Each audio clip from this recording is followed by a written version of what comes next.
May I thank all noble Baroness for their work in this House and for their communities. Progress for women, progress for all minorities, is neither inevitable nor linear.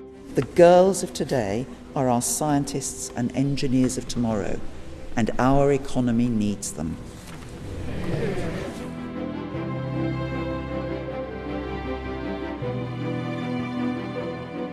There is still much to be done for women's inclusion, real inclusion.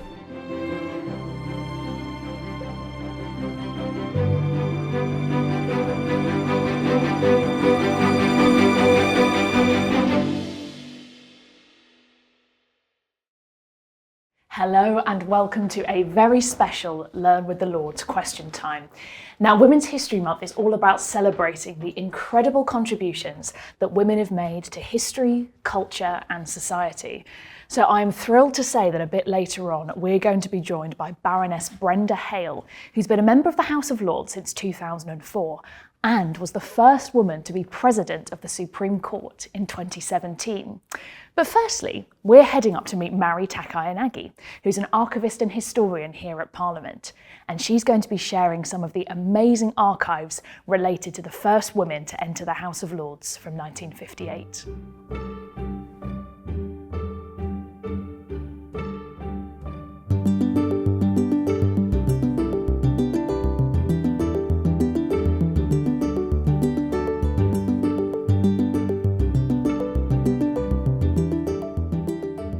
Of women in the House of Lords starts in 1920, and it starts with this document here. So this is a petition from Lady Rhondda to take her father's seat in the House of Lords. Now, Lady Rhondda was a really interesting woman. She was a suffragette when she was younger. She was a successful businesswoman in an age where there were few, and she was a feminist. And because of this, when her father died, he had no sons to take his seat in the House of Lords. She petitioned the House of Lords with this document to ask to take his seat, because if she'd been a man, if she'd been born a son rather than a daughter, she would have taken his seat. But because she was a woman, she couldn't, but she tried. And so this is the start of the story of women's efforts to enter the House of Lords. And it has her signature on the second page here, and then a description of what happened to it afterwards. But basically, Lady Rhondda's case ground through the House of Lords, through the Committee for Privileges for several years afterwards, and eventually they found against her. And although she continued to fight this battle throughout the interwar period, she wasn't successful. We have to wait until 1958 before the first women are allowed to sit in the House of Lords. And unlike Lady Rhondda, they're not trying to take their father's seats this time. They are life peers. And this is because it was the Life Peerages Act 1958 that first allowed women to sit in the House of Lords. The House of Lords had some problems, including low attendances, and Labour politicians in particular were not willing to take seats in the House of Lords because it would have meant accepting a hereditary peerage, and many of them did not approve of that. So a new way forward was required, and this was life peerages. The idea that you could be appointed a peer in the House of Lords and sit there for the duration of your life by virtue of your skills and other knowledge and interests that you brought with you. And by this point, society had moved on from Lady Rhondda's day, and there was now no reason that women could not sit in the House of Lords as life peers. And so this document in front of me here, this lovely roll, is the test roll for the House of Lords for 1958. The test roll is signed by the peers when they take their seats, and it's open here so that you can see the signatures for the 21st and the 22nd of October 1958. This is when the first life peers took their seats, and it includes 4 women, the first 4 women to sit in the House of Lords. You can see here Baroness Swanborough, the first to take her seat, Barbara Wootton of Abinger, who I'm going to come back to in a minute, the same day. And then the following day, Baroness Elliot of Harwood and Ravensdale of Kedleston. And those are the first 4 women to take their seats in the House of Lords. So since 1958, many women have sat in the House of Lords and brought their skills, knowledge and attributes to debates and committee work in the Lords. I'm just going to say a few words about 3 of them. The first one is Barbara Wootton of Abinger, who was one of the first women to take her seat in 1958. I've got a couple of little documents here. This is a press cutting from 1965, and it's titled A Woman on the Woolsack, because Barbara Wootton was the first woman to oversee proceedings in the House of Lords from the Woolsack as Deputy Speaker. And the same year, another really significant document, which is a letter from her, and this is about the abolition of the death penalty. because this is the year, 1965, that the Murder Abolition of Death Penalty Bill was passed in the House of Commons and the House of Lords, and it was a private member's bill. It wasn't a government bill, so it needed an ordinary member of the House of Lords to steer it through the Lords, and this was Barbara Wootton. And so she wrote this letter to all peers explaining that she'd been asked to sponsor this bill in the House of Lords and was writing to seek support for all its stages. So it's thanks to her, in part, that the death penalty was abolished in 1965. The second woman peer I'm going to talk about today is Nancy Sear. So we have this press cutting here, which is from 1972, titled "A Chance to Compare Notes on Discrimination Against Women." And it's about Lady Sear's bill, and it is referred to as Lady Sear's bill in the text here. And this was an anti-discrimination bill, which was going through the Lords in 1972, and Lady Sear is pictured here. So Nancy Sear was a Liberal politician, and she had many interests. She was a social scientist, but particularly she was in favour of equality for women. She was chair of the Fawcett Society, for example, who still campaign for equality for women today. And as this press cutting explains, in the early 1970s she was particularly involved with this anti-discrimination bill. A select committee was set up, and this eventually led to the sex discrimination bill, which was passed a couple of years later, thanks in part to the pioneering work by Nancy Sear.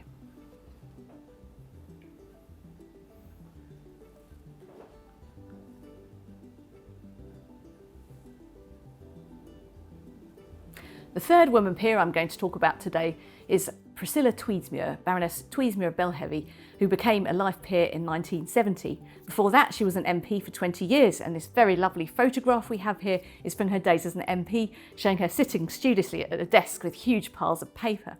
When she came to the Lords, though, she was significant first as a Minister for Foreign Affairs, Minister for Scotland, and then, very importantly, she became Chairman of the House of Lords Select Committee on European Communities at a time when Britain had just joined the European Community, which later became the European Union. So it was really important that Parliament was scrutinising European legislation, which was coming through thick and fast.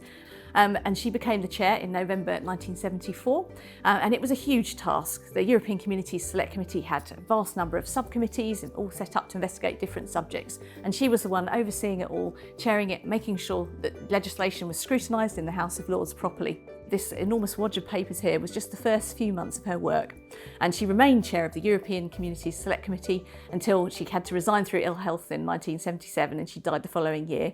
She certainly deserves to be remembered as a pioneer of women in select committees in the House of Lords. And so the three women peers that I've talked about today are just a few of very many women who've contributed really significantly to the work of the House of Lords and therefore of the country since life peers were created in 1958.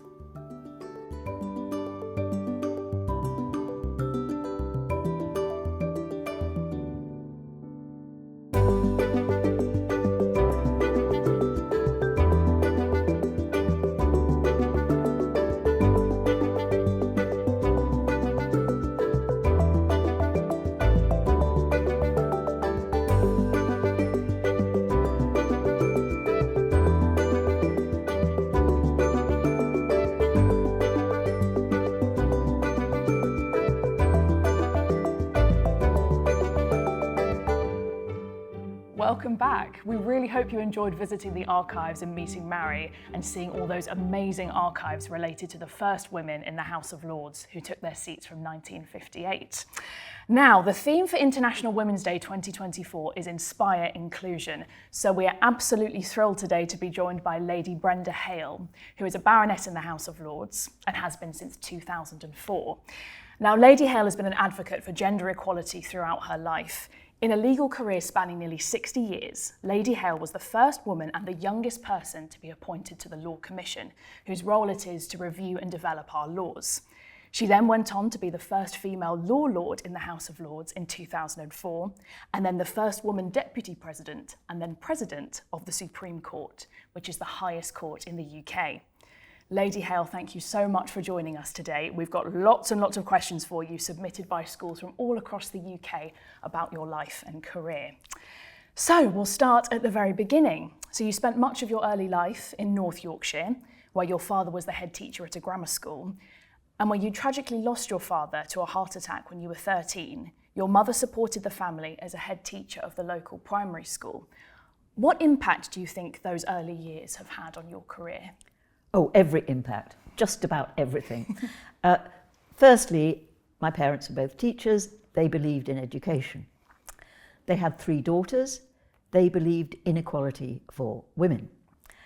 And as I found out when my father died and my mother picked herself up, dusted off her teaching qualifications, got herself a job, she was able to look after herself despite the devastating loss of my father.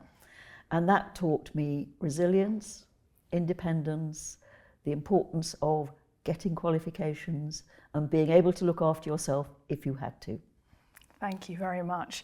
Now, this next question is from Davison Church of England High School in Worthing. And it's a really interesting question because they asked, to get to the positions that you've held and have the career that you've had, you must have been really determined, as it wasn't the norm for women at that time. Did you ever feel different to others when you were at school? Well, I was a specky swat. So I did work very hard at school, and that did mark me out from quite a lot of the girls at the local high school which I went to, who weren't particularly interested in going to university. I was determined to go to university if I possibly could, and this at a time when only 2.5% of girls went to university, and better still, to go to Oxford or Cambridge if I could. And so, yes, that's what marked me out from the others. And I was a bit of a goody-goody too. Well, continuing on that theme, you enjoyed and were very, very good at, I should say, a range of subjects at schools. And Orleans Park School would like to know which A-levels you studied in the end. And Altrincham Grammar School for Girls ask why you chose to study law at university. Well, the A-levels that I studied were history, Latin and French, which is a very good combination if you want to be a lawyer. But I had asked the school whether I could study British Constitution, which was then an A-level. And I had been told, no, you really shouldn't do that because we can't teach you, we can't help you with it. And we want you to get good results, so choose the subjects that we can teach you. But that leads into why I was interested in law. I was interested in the British Constitution. I was fascinated by the history of the 17th century. And I have a horrible feeling that these days in schools, they don't teach the 17th century. But it is, in fact, the most important century in our history, because that was the century of rebellion. We had a civil war. We killed our king. We then restored the monarch. But when his successor started behaving badly, we had a revolution. And we restored the monarchy again, but on terms.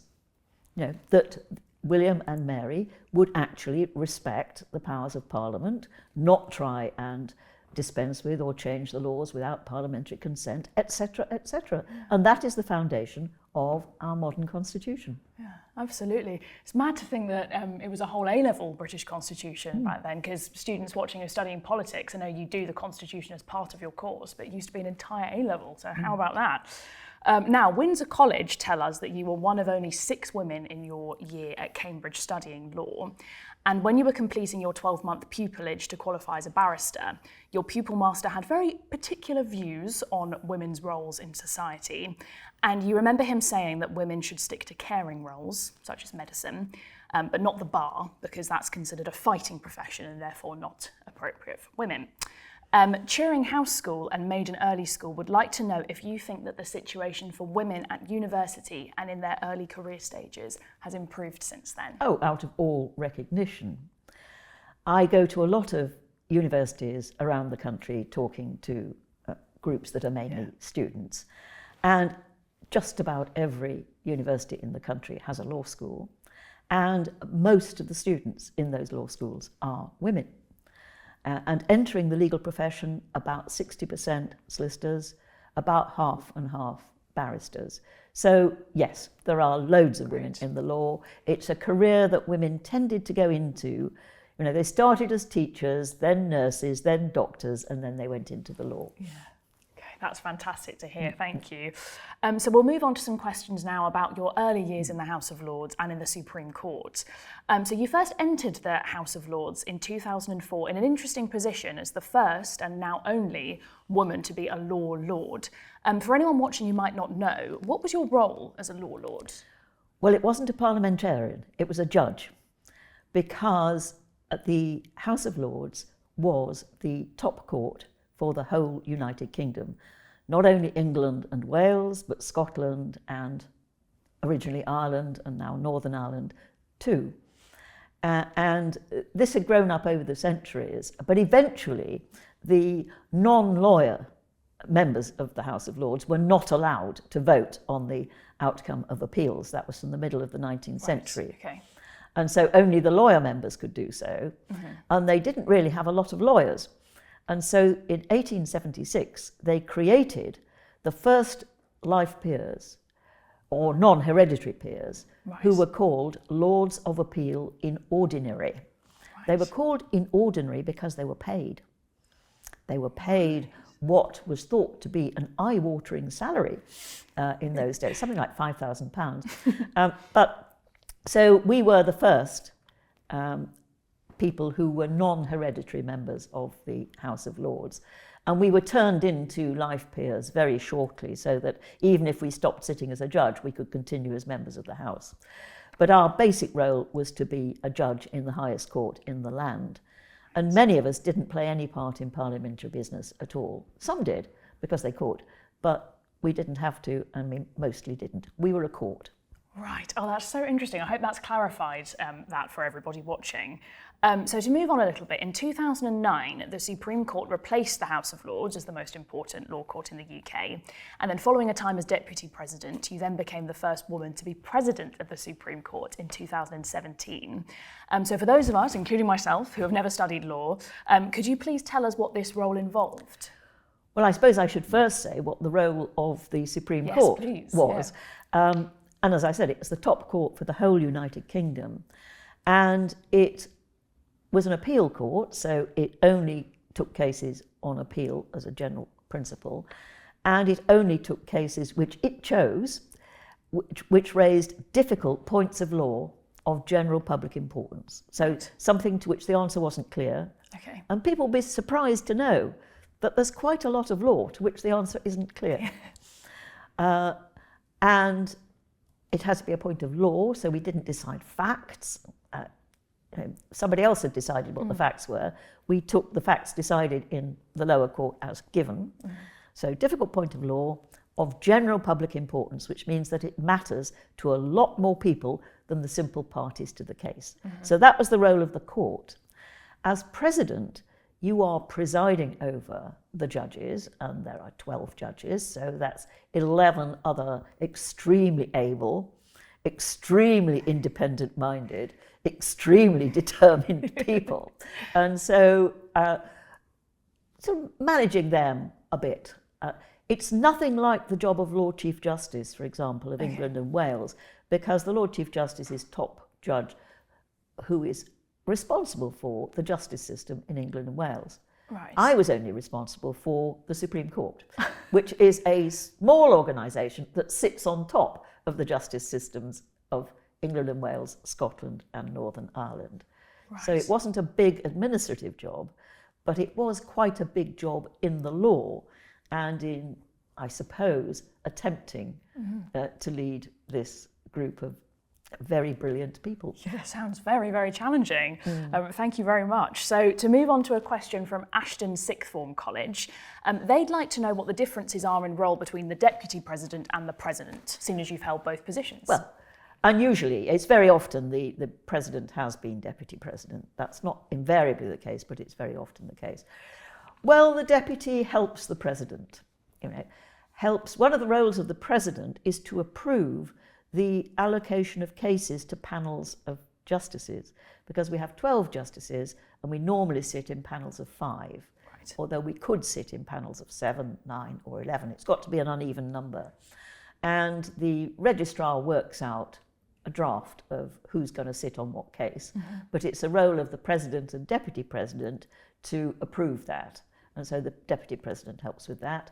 The other thing the Deputy President does is usually preside over the other panel from the one that the President's presiding over. So sitting in the middle and keeping order, basically, and managing the deliberations about the case after the hearing.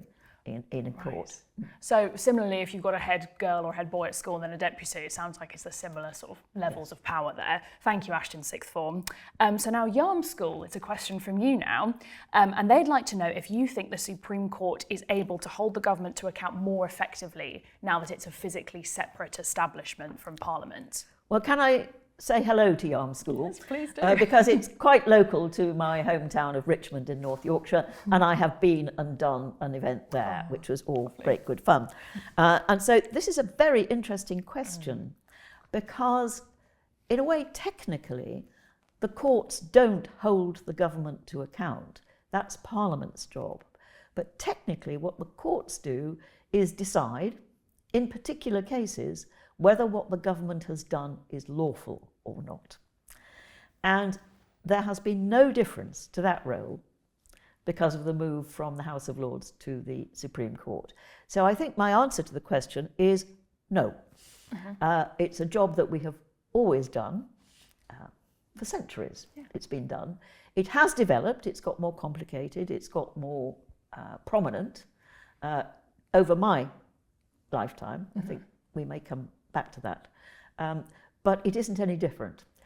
Becoming the Supreme Court did not mean that we could do what Supreme Courts almost everywhere else in the Anglo-American legal world can do, which is strike down as invalid provisions in acts of the United Kingdom Parliament.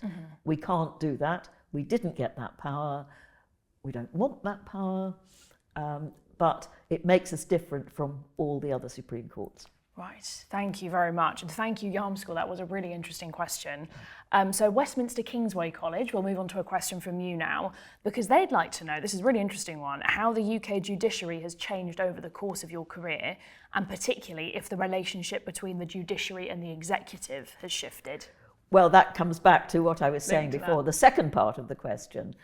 The second part of the question, the role of the courts in reviewing for lawfulness the actions of government or public authorities generally has definitely developed over the 60 years, as you pointed out, that I had a career in the law.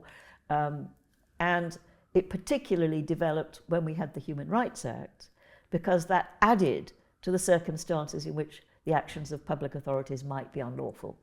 Because if they violated somebody's fundamental rights, that was unlawful. And so the courts had to decide whether that was what they had done. And that was different, qualitatively different, from deciding whether technically it was within the powers that the public body had on legal grounds. So that's one change. Another change, very noticeable now, is that the judiciary is much more diverse than it was. When I started out in the law, which was in the 1960s, the first full-time woman judge had only just been appointed. Wow. And she was promoted from the county court to the High Court in 1965. She wasn't joined by a second woman in the High Court until 1974. When I became a High Court judge in 1994, I was only the 10th woman ever to be a High Court judge. So now we've got about 30% in the High Court and the Court of Appeal. We're not doing too well in the Supreme Court, but we're not too bad. And overall, women are 37% of the court's judiciary and more than 50% of the tribunal's judiciary. So there are many, many more women in the judiciary and, of course, in the legal profession, as I mentioned earlier. But there's also greater diversity ethnically, and people with disabilities can become judges, whereas when I started out, the idea that a wheelchair user could become a judge would have been unthinkable, partly because most of the buildings couldn't accommodate a wheelchair. Most of the courtrooms couldn't accommodate a wheelchair, like this building. So there has been a great change. And a lesser proportion of the judiciary were educated in independent schools, though it's still quite a high proportion.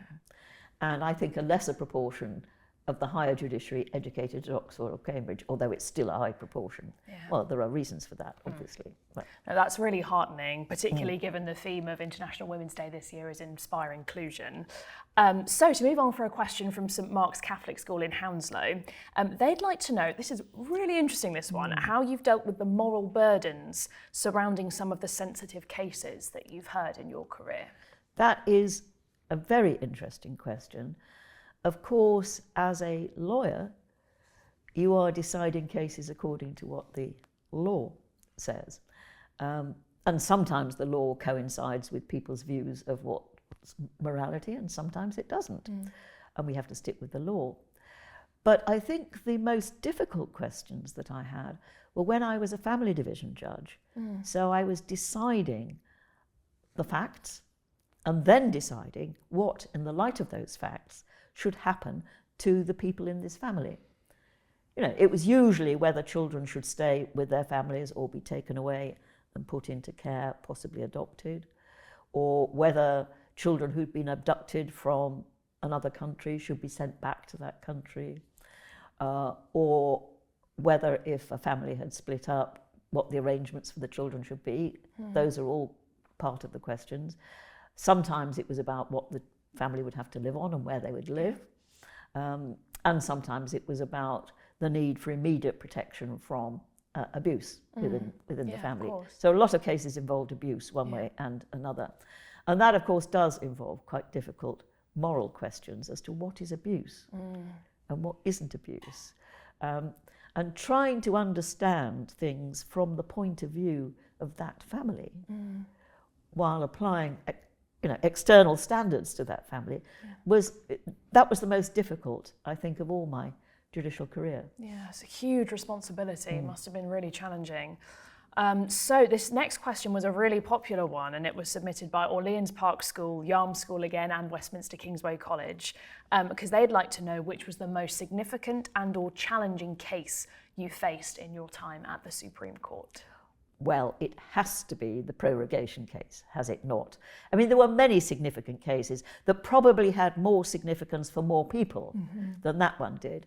But in terms of its constitutional importance, the decision of the Supreme Court that the Prime Minister's advice to Her Majesty that Parliament should be shut down for 5 weeks out of the remaining 8 weeks before the UK would automatically leave the European Union. Deciding whether that was lawful or not was clearly crucially important to the Constitution. And we decided that it was not lawful because it hadn't been done that way before.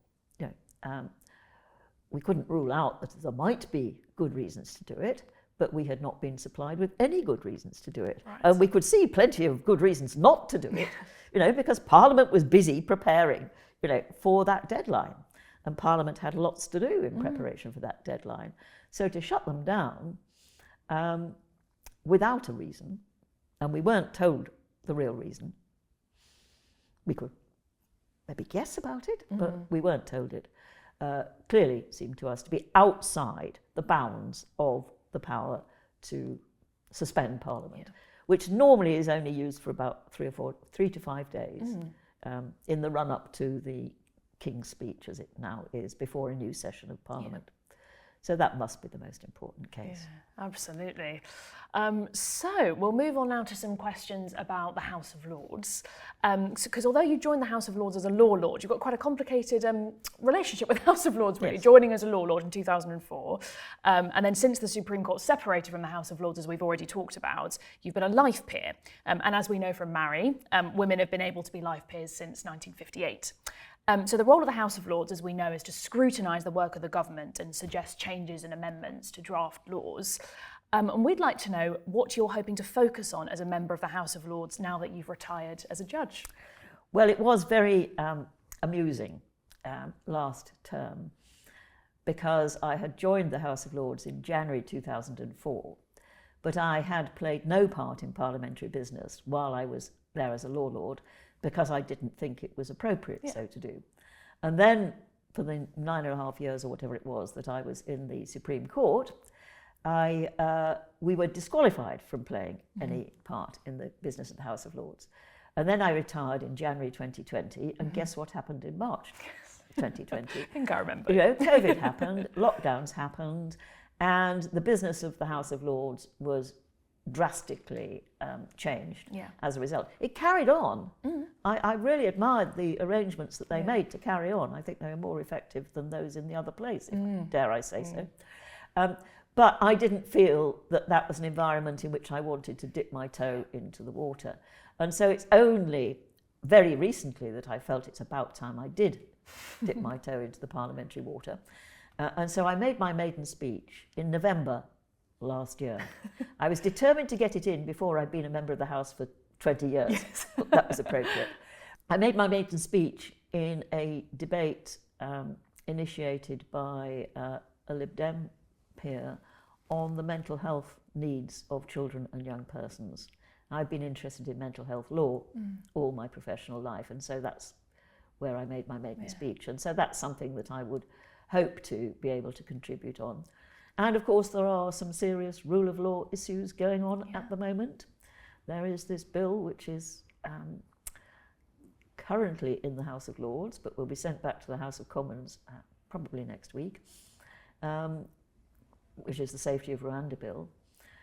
And that has very serious implications for the rule of law, the human rights of individuals, and the role of the courts. And so I did feel that I had to make a small contribution to trying to fix that. Thank you. And do just remember, everyone, that you can watch the House of Lords on the Parliament channel whenever you like, so you can keep up with Lady Hale's contributions since she's done her maiden speech. Now, Ashton Sixth Form College, a great question from you. I thought this one was really, really interesting because they'd like to know if you think the House of Lords should have the same age limit for members as the Supreme Court has for judges, which I believe at the moment is 75. What do you think about that? Well, I have lots of thoughts about the House of Lords. If there were to be an age limit, I think it could be more than 75, because I observe, for example, Baroness Butler-Sloss, who was the first woman to be a judge in the Court of Appeal.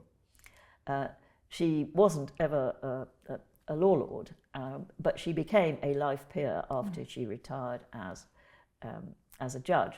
And she has made a fantastic contribution to the House of Lords, and is still doing so, and she's in her 90s. So I think what the House of Lords needs is people of real experience, expertise, goodwill, something to contribute, public-spirited people. That's what it needs. And obviously there are arguments about whether all its members fulfil those criteria, but certainly some of the ones who do fulfil those criteria, often sitting on the crossbenches rather than taking a party political whip, are getting on a bit. So it'd be a shame to have that age barrier when I there's so think much that would be a shame. experience. There are other things I would do with the House of Lords, but it would wouldn't you like be an to age tell us barrier. about those? How do you see the laws What would being I do reformed? with the House of Lords? Well, I think it's in many ways there is a big argument about the House of Lords because it isn't elected and therefore doesn't have the legitimacy which the House of Commons has, which means that it's very restrained in the exercise of the powers that it does have. For example, next week, if the Commons don't accept the House of Lords amendments to the Rwanda Bill, it's very likely that the House of Lords will give way.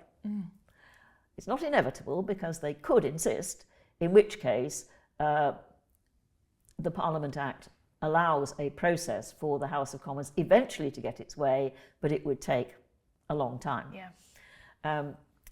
So because it's not elected, it doesn't regard itself as having the legitimacy to eventually frustrate what the Commons wants to do. But it does do a really good job in holding the government to account, teasing out things from the government that they don't necessarily want to tell us, and in amending legislation. And they have select committees also that do a very good job on particular subjects or whatever. So it does a good job. And part of the reason that it does this good job is that it's not as dominated by party politics as the House of Commons. Because although most of the members do take a party whip, either Conservative or Labour or Lib Dem, and there is at least one Green, the power of the party whips to tell them what to do is much reduced because they're there for life. Yes, yeah. And although, you know, if the party whip were withdrawn, there would be disadvantages to that, nevertheless. So it means that they are much more independent-minded. I mean, on this Rwanda bill, for example, there have been several very prominent Conservatives who have spoken out against it. And so I think these are healthy things about the House of Lords, and we need to try and preserve that, as I say, experience, expertise, public-spiritedness, independent-mindedness. And so it would be good, I think, if the power of the Prime Minister to nominate people to the House of Lords with very little check. There is a House of Lords Appointments Commission that does a check, but it's not a very effective check. Right. I think if that power were reduced, it would mean that the general quality of the House of Lords would be maintained and even improved. So that's the main thing that I would do. And of course one could contemplate having a maximum term, not an age limit, but a maximum term. Yeah, that's interesting. Could be about 20 years or something like that, you know, something long enough to be really independent and get to know how to do things. Yes.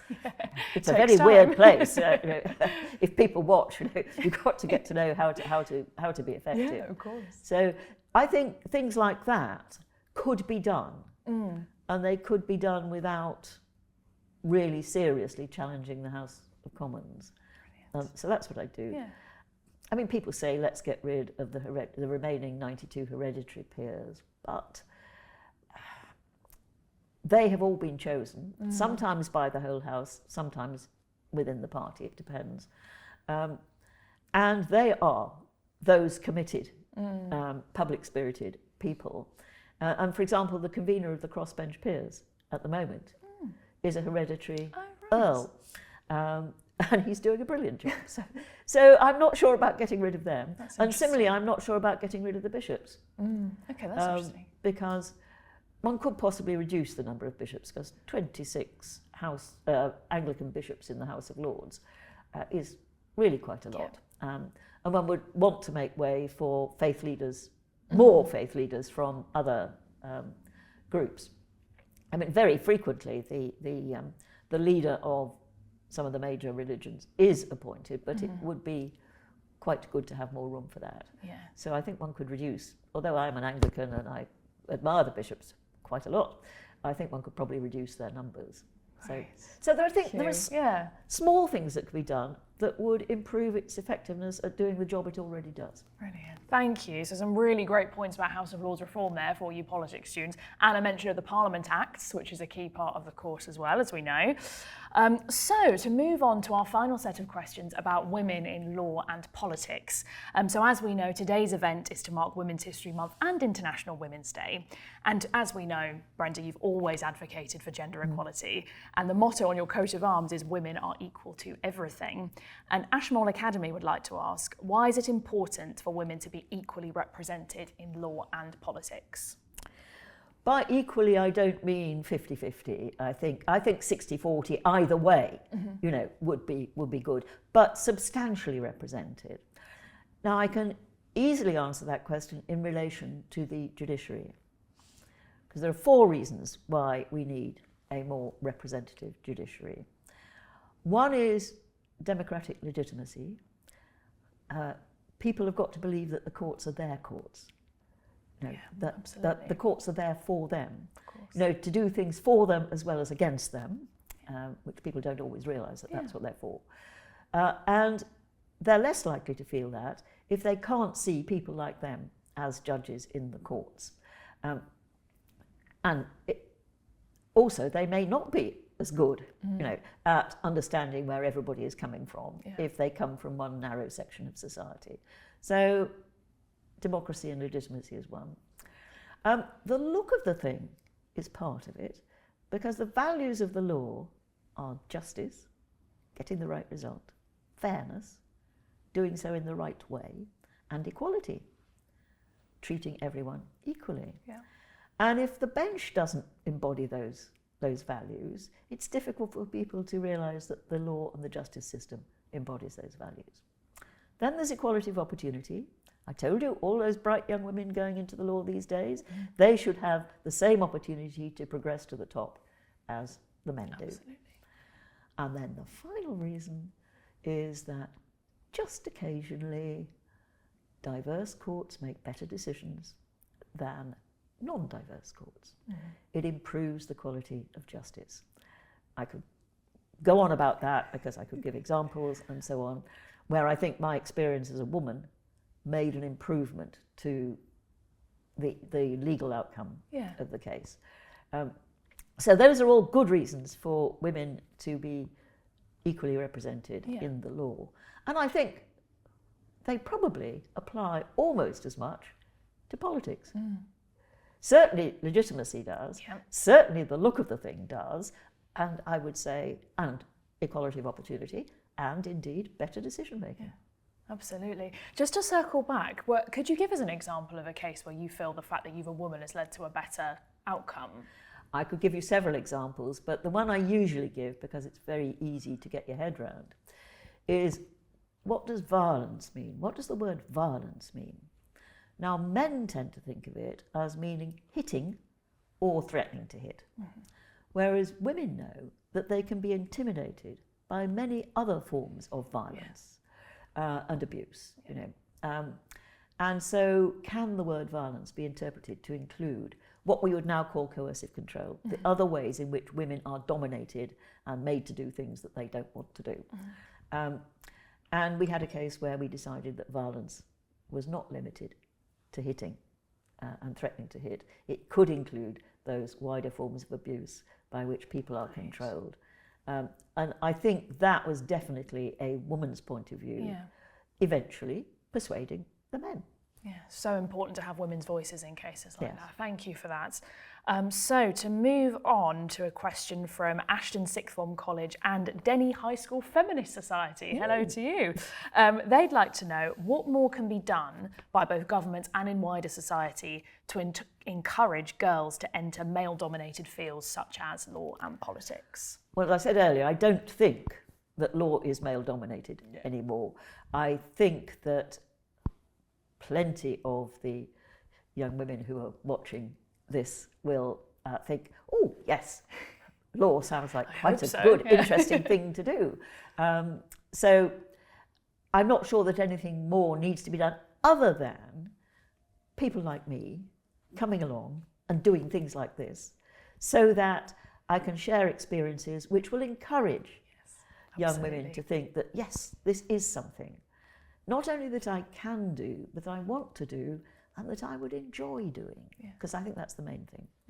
Politics is a harder nut to crack, because politics depends upon being elected, and being elected depends upon being selected. And we have had in the power to contravene equality laws and have all-woman shortlists for parliamentary constituencies. And that has dramatically improved the number of women elected to the House of Commons. And the justification for this is the importance of having women properly represented in our democracy, and the way in which traditional methods of selecting candidates somehow, without meaning to, didn't select enough women. And so it has been thought in Europe generally, not internationally, not just here, that it is justifiable, at least for a short time, you know, for a few decades, to do this in order to up the number of women so that they become normal.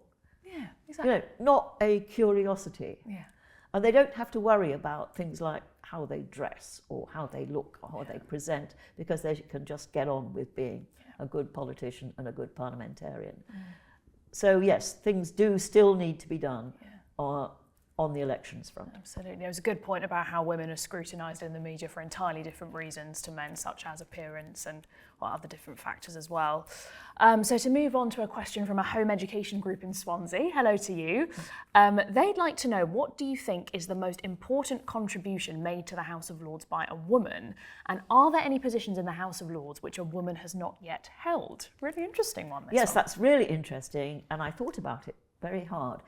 Well, I think probably when the Lord Chancellor stopped being the Speaker of the House of Lords, the person who presides over the House of Lords, and he was replaced by the Lord Speaker, who sits on the woolsack and announces what the business is, basically. And that post was elected by members of the House of Lords, and the first person to be elected Lord Speaker was Baroness Hayman, Helene Hayman. So I think that probably was the most important contribution made. But other important contributions is we have now had several women who have been leader of the House of Lords. That is the leader of the government party in the House of Lords, and that is a very powerful position because it has to do with plays a very important role in determining the business of the House and in determining who does what in the House and so on. And quite often is there in the House helping to police, because the Lord Speaker doesn't actually chair the meeting in the way most chairs of meetings do. Not like the Speaker in the House of Commons doesn't call upon people to. The Lords sort of have their own rules about who speaks and when and so on. And so the leader plays quite an important part in that as well. And we don't currently have a woman as leader, but we have had several women as leader, and we do have a woman as leader of the opposition at the moment. So these are very important roles. We also have a woman as Black Rod. Yes. Now, Black Rod is a sort of monarch's representative, really, here, responsible for all sorts of running the building type things and running certain aspects of the staff as well. So it's a very important job, and that is currently done by a woman. Excellent. The role that we haven't yet had a woman in is the Clerk of the Parliament. Yes. And that is the senior clerk who basically runs the parliamentary business of the House. The clerks play a hugely important part. And I've seen this recently in, when you want to put down an amendment, they will tell you whether this is an acceptable amendment in terms of the House's rules. They will help you with making it an acceptable amendment and generally guide the process. So they are very, very important people. So maybe there will be a woman as Clerk of the Parliament before too long, because there are plenty of women in the clerk's department. Exactly, and that work in Parliament in lots of other roles as well. Lots of women that work here. So, of your many achievements, Lady Hale, Bolton Sixth Form would like to know what the proudest moment is in your career so far. Oh, that's so difficult. I was very proud of the legislation which my team at the Law Commission was able to promote and see onto the statute book, particularly the Children Act 1989, but there were other examples as well. So that was a proud thing. But of course, that was a team effort. That wasn't an individual effort. And I was just part of the team. And I wouldn't want to say that the prorogation case was a proud moment, because it doesn't make you proud to have to tell the Prime Minister that he has asked the Queen to do something which he should not have asked her to do. This is not a matter of pride. So I think the proudest moment would have to be when I was sworn in as a Lord of Appeal in Ordinary, the first woman so to be sworn in, and sadly the only woman so to be sworn in. So to move on to our final question today from Windsor College and again from Denny High School Feminist Society, and they would like to know what key piece of advice you would give to girls hoping to enter the legal or political spheres. Well, the first piece of advice is don't let the bastards grind you down, carry on regardless if this is what you want to do. But I think that especially for the law, People sometimes go into the law for kind of starry-eyed reasons. Nothing wrong with being starry-eyed, this is good. It means you're an idealist and you want to make the world a better place. Yeah. But it's very important when you go into the law to enjoy studying law. Not all of law is enjoyable. Some of it is very hard work. Yeah. Different people like different aspects. I'm fond of saying, well, there are people who enjoy tax law, but most people don't.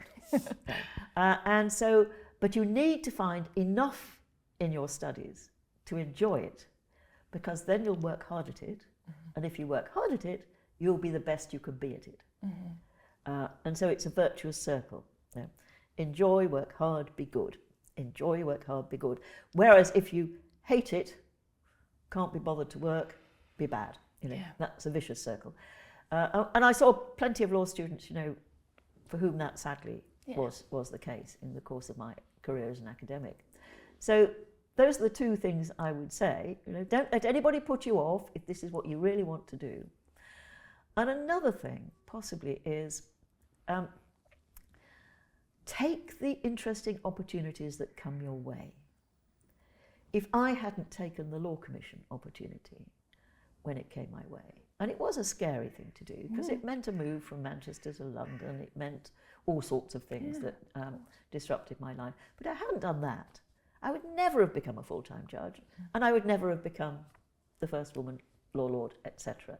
So take the interesting opportunities, even if they're not what you were expecting, and even if they're not what you planned for, and even if they're scary.